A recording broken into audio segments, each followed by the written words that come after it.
Welcome everyone, this is our Wednesday Wisdom where we go over tips, tricks, and information on band instrument repair. Today we're going to show you how to use a feeler gauge in woodwind repair. We're going to concentrate on clarinet because we have a basics for clarinet course coming up. That's going to be on July 17th through 20th. It's going to be here in Wilmington, North Carolina. We're basically taking 4 days to go over all of the basics of how to perform repairs on clarinet. So whether you are a professional technician who maybe concentrates in strings or brass, or if you are an amateur player, hobbyist, professional musician, teacher, you can come and take a course on how to learn all of the elements of clarinet repair. And that's going to kind of get you started, whether you want to be expand your skills as a professional, or if you want to expand your skills as just in your own life as a hobbyist or as a musician to make your instrument play better. We also have a saxophone basics for basics course coming up on June, what is it? June 26th. June 26th, so a couple of weeks. Just around the corner. So we make sure that you take a look at the education section of MusicMedic.com, and there's more information there about the saxophone basics course as well as the clarinet one. Now I do have a hashtag for you today. It's Clarinet Feeler. Put that in the comments below. That's going to give you a chance to win 15% off any of the courses that I mentioned. Now, 15% is more than $100 discount on these courses. So take a look at those and make sure you put your comments, the feeler gauge comment, put all your comments in the comments, like, share, subscribe, all that good stuff. But also take Clarinet Feeler, put that in the comments below, and I'm going to draw a winner for next week. And the winner for this week is Eric Grum. Eric, congratulations, sir. Send me an email to rich@musicmedic.com. I will get you your discount on any of the courses we have coming up in 2023. Feeler, clarinet feeler, put that in the comments below. Leroy, so this is going to be a basic video, fairly quick setup. Why don't we just get into the tools that we need to do this job, and then we'll talk a little bit more about how to set up a feeler gauge before we actually use it. Cool. So as you can see, we don't have a lot of stuff going on here, which is great. Makes this very easy. One of the things you'll need or want is a feeler gauge assortment. A pair of scissors. These are some sewing scissors, which I really enjoy. A pen if you need it. Some tweezers. I like the nice inverted ones. And maybe even an old school retro cassette tape. Sweet. And a razor blade if needed. Okay, so those are our tools. Let's get right into it. What is the first step in setting up our feeler gauge? Okay, so the first step is you're going to want to get, if you're getting something like this, you want to get one of those sticks. They comes with an O-ring on it, and then it comes with all these cool assortment of thicknesses. And now that's the feeler gauge assortment from MusicMedic. Yes, it is, and it's super helpful, it's super useful. There's more than enough feeler gauge material on this thing to last you quite a while. The thickness of material I prefer is this silver one right here. It is 0.5 thousandths of an inch thick. If you want something a little bit thicker, if you're doing student or rentals or something like that, and you want to you just need to get them going quicker, this amber color is 1/1000 thick, so just a little bit thicker. Okay. Anything thicker than that, especially if you're looking for leaks, probably is a little bit too thick, but these other two thicknesses are useful for other things other than what we're doing today. Very cool. Okay, so those are our materials. Materials, not materials. What accent is that? Materials. I don't know. We can make it just a MusicMedic accent. Australian. Australian. It's terrible. I'll get it together, folks. Okay, so Leroy, how do we go about getting that big piece of feeler material smaller and onto the feeler stick, or to make it to a gauge? How do we do it? Cool. So again, it's the length across is usually about the length you'll need, especially if I've already set this up, but this is one of the reasons I like to use the end, not the pointy end, but the actual blunt end, so I can actually get it closer to the end. If you want a longer piece and use this end, that's totally cool. But my personal preference is this way right here. So what I would do is just get that material, get these little handy scissors, kind of just eyeball the width and the thickness, and just do a nice little cut. And as it falls, you can do the little trick of Wetting a finger? Lick your Oh, finger real quick. good It'll trick. stick to there. You get your tweezers, hold it with the tweezers, and you basically just put it on the end, and you roll that O-ring on there. Okay. If you're impatient or don't like to do that, the O-ring does work good. I've used it in the past. It works great. It holds it on there nice and firm. But there are times I get impatient as far as setting stuff up. So this is my gauge. As you can see, I use tape on mine. Tape is fine. O-ring is fine. There is no like right or wrong way as long as it actually holds it to the material that you're putting onto your feeler gauge handle. Okay, so Leroy, let's talk about the feeler gauge handle. It's a very important element of the tool. Absolutely. How heavy can this be? I see you have a wooden stick there. There's some wooden sticks. Some people use plastic. Yeah, absolutely. What's Yeah. an ideal like weight range for this tool? I couldn't give you a number, which is possibly unfortunate, but I can give you some ideas as far as materials go that would actually be preferred. Something wood like this is great. It's nice and light. It's durable. It's also, if something happens to it, it's easily replaceable. Okay. ABS or Delrin, Okay. that's thinner like Like this. a 3/16 Delrin stick. Yep, absolutely. Really small. Yep, like 3 something millimeter, 4 thin, millimeter. something thin is great. Plastic, I've seen people use straws too that are really light. Okay. Again, a plastic, something round and plastic. That's totally cool. I almost forgot this one. Way back in the day before I was using wood, like the Bic pens, take the little tip off, and you can actually use the tip to hold the feeler gauge material, and it's plastic and hollow, so it's light.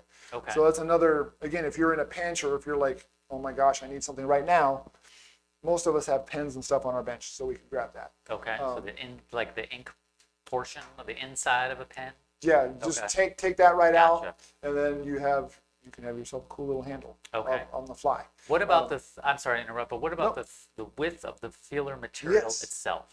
That's a good question too. The thickness that I cut this, Oops, sorry. there we go. Oh, even better. Look at that. So that's about, I want to say that's about two millimeters, maybe 3, but it's definitely on the 2-3 millimeter width. Okay. I'll say that's an average width for a feeler gauge.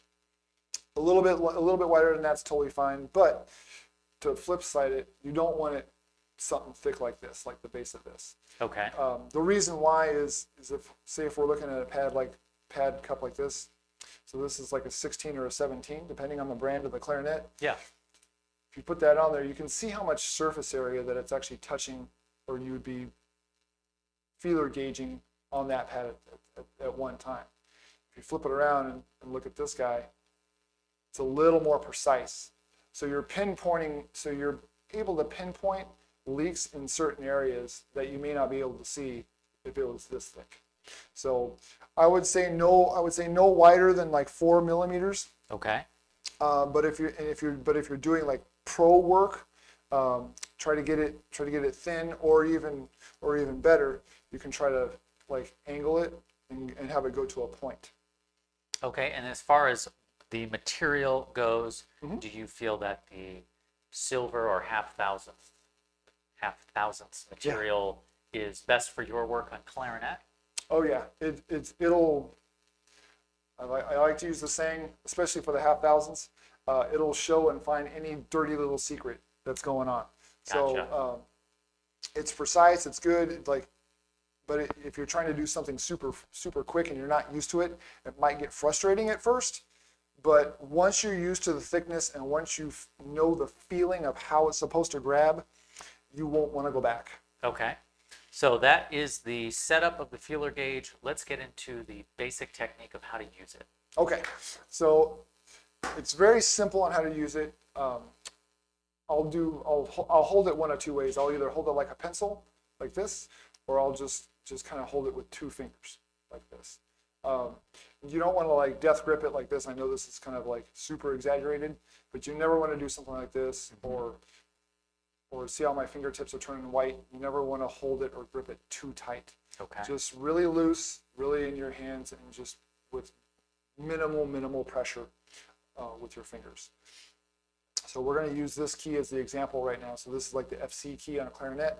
All I'm doing is I'm basically cradling the clarinet in my hand. I could use my index finger, but from a player standpoint, index fingers is one of our stronger and more dominant fingers in our hands. So pinky is going to be the weakest, but just because this is super awkward, I usually do my middle finger or my ring finger, so they're less dominant, and you wouldn't push as hard on a regular basis on it. Okay. So you basically just put the feeler gauge in between the body and the pad, and then you push just to the point where the pad closes. If you look at my finger real carefully, it's still pink. Once I start pushing it, see how it turns white? That's way too hard. You want to just, thank you, sir. So you want to just push it just enough where it's closing. So if anything turns white, it's way, way too much. So I'm gonna, right now I'll just start off like, on 4 spots: north, south, east, west. So check that here. And if you can see it, I'm pulling and then going back. And that's telling me, that's kind of giving me a feel of the drag of how hard the pad is actually pushing on the feeler gauge material. You can kind of see it here. That's really hard. Yep, it's really hard. Okay. And I'm pulling the same on each one of these. So this is kind of coming out. This is not so much. This is definitely less. And this is catching. So again, I know it's a little hard to see, but I will use these sides right here. So this side, again, I'm pushing on this equally each time I'm doing this, and I'm pulling the same, say, tautness or whatever on each side. So it isn't like I'm trying to overly exaggerate anything. So on this side here, I'm just pulling it, and see how it's like it's barely moving, like yes, nothing coming out. Over here, all of a sudden, it is coming out. So that tells us there's a leak right there. Is that right? Okay. Yes, and even though it's grabbing, it's not even. So the goal of when you're checking with a feeler gauge is, when you're checking it, obviously in this case it's not even, but the goal is to, while you're floating or adjusting your pads, and when you go back and check it, to make sure that it's even as much as possible around that whole key. Okay. And then as far as the area, you said north, south, east, west. Are you checking in between as well? Yeah, absolutely. So as you get, I'll say, those 4 big points close or good, you would basically do one of these. You would just pick a starting point, and you would just kind of start going all the way around, just like this. And then if there's any weird spots, you'll find it, and you'll go on this side and you'll do the same thing. You can see, again, that this is grabbing way more than the other side. And then you would just check all that, and then something that's really, really important, and it's a little harder to get to, is the back of the pad on that spine. You're going to want to make sure to get that feeler gauge right behind there and in there, because there are many times where that spot gets missed, and there'll be a little leak in there, and all of a sudden, player or you, as you're testing it, it's like, why is this not working? Why is it not working? It's because that little area got overlooked. And it's important. It's really, really important to make sure to check that spot thoroughly. Okay. And so, Leroy, that is going to bring me to, you talked about how to feel a leak. And once we find a leak, we're going to have to adjust the pad, which is, of course, a subject for another time. Right. Will this technique work on different size pads, and will it work on different instruments? Yes and yes. So, anytime I've done this stuff, whether it be bass clarinet, saxophone, bassoon, anything like that, it'll all work. Different materials, different sizes, different instruments, it all works. What about the different types of pads on clarinet? There are several. Yes. So there's four main ones on clarinet. There's leather, cork, synthetic, and bladder.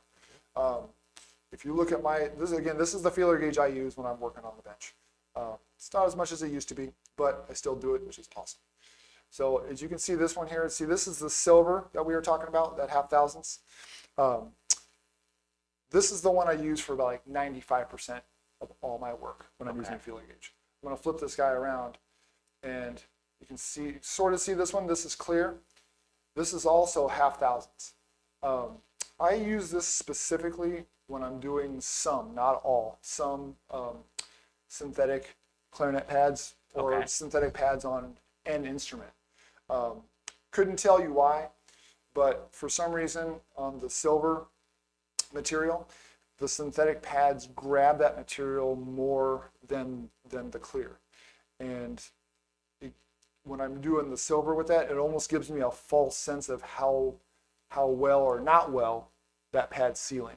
So when I'm using this one, it kind of gives me a feel more of a traditional or a felt pad would be. Is that feel similar to the cassette tape material? We haven't talked about that. Oh, yeah. We should tell them about that. We'll tell them about that trick. Yeah.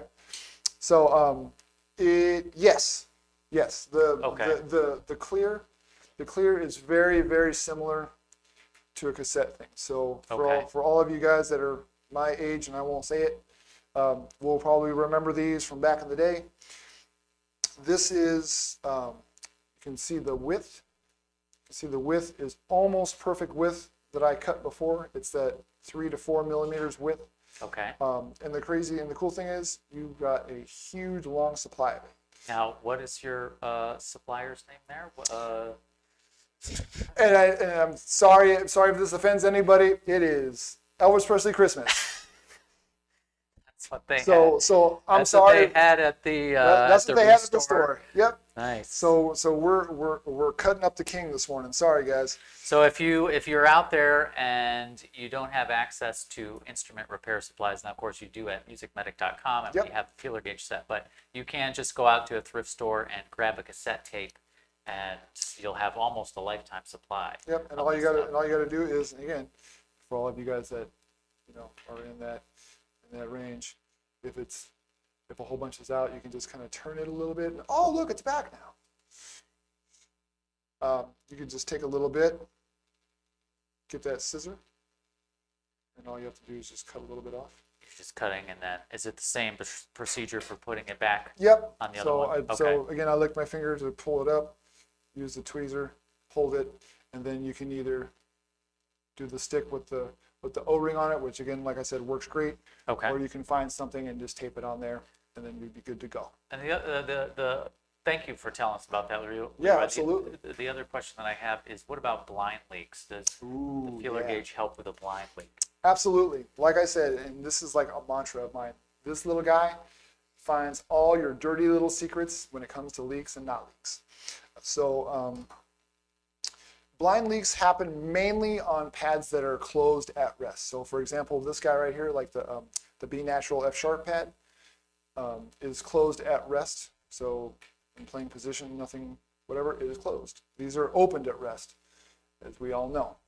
So this guy here, again, if for some reason it looks like it seals or it feels like it's sealing, but it may not be. This particular one is, which is great. And these two also on the back are also at rest. This actually, even though it looks like it's grabbing real hard, it's less than back here. So, and what's hard about these is the spring tension has to keep these closed. So it's, I don't want to say it's more important, but it's just as important, if not maybe a little more important, that these are equal all the way around, because there's no finger pressure pushing this. You can't like push it closed harder. It's the spring tension that's holding that shut. So these have to be on the, I'll say, on the precise side. So if I'm feeling this, I would probably actually float this and move that forward a little bit. And same thing with this guy. It's nice and heavy in the back, a little bit less in the front, and I would probably do the same thing. And then would this also translate to, say, the E-flat on other instruments, flute, saxophone? Oh, E-flat yeah, pad? absolutely. And Okay. Because it's the same idea. They're closed at rest, right? And saxophone and flute especially, like I'm there too. I do the same thing. I use a leak light on saxophone almost exclusively, except for like side keys, palm keys, E-flat, even like low C sharp. Okay. Flute, same thing. I'll use a leak light, but I'll also use a feeler gauge, because there comes a point where that spring tension's pushing on that pad, but there's like a blind leak, a deceptive seal, something on there that makes it look like it's sealing, but it's not. And then a lot of that comes to play like when you're test playing it or the player's playing it, and it's like it's there, but it's just not there. Yes. And then all of a sudden you tweak it just a little bit with the feeler gauge, you check it, and it's all good, and all of a sudden it's like the sound just like opens up. It is one of the craziest and cool things that happens. But yeah, feeler gauges, doesn't matter the pad material, doesn't matter the instrument. Okay, very good. But yeah. Well, excellent, Leroy. Thank you so much for that demonstration. If you have any questions about how to use a feeler gauge, make sure you put them in the comments below. Be sure to like, share, subscribe, tell all your friends about how much good stuff you're getting from the Music Medic live streams. Also, don't forget that we have that course coming up on July 17th. That's going to be the 17th through the 20th. That's our basics for clarinet. And we also have a basics for saxophone coming up on June 26th. Make sure you take the hashtag Clarinet Feeler, put that in the comments below, and we will be back next week with Leroy. We're going to do a little more advanced technique. We're going to be doing fitting and facing posts on clarinet and doing some fitting. No cassettes on that one. That's right. Sorry. All right, until next time, happy repairing.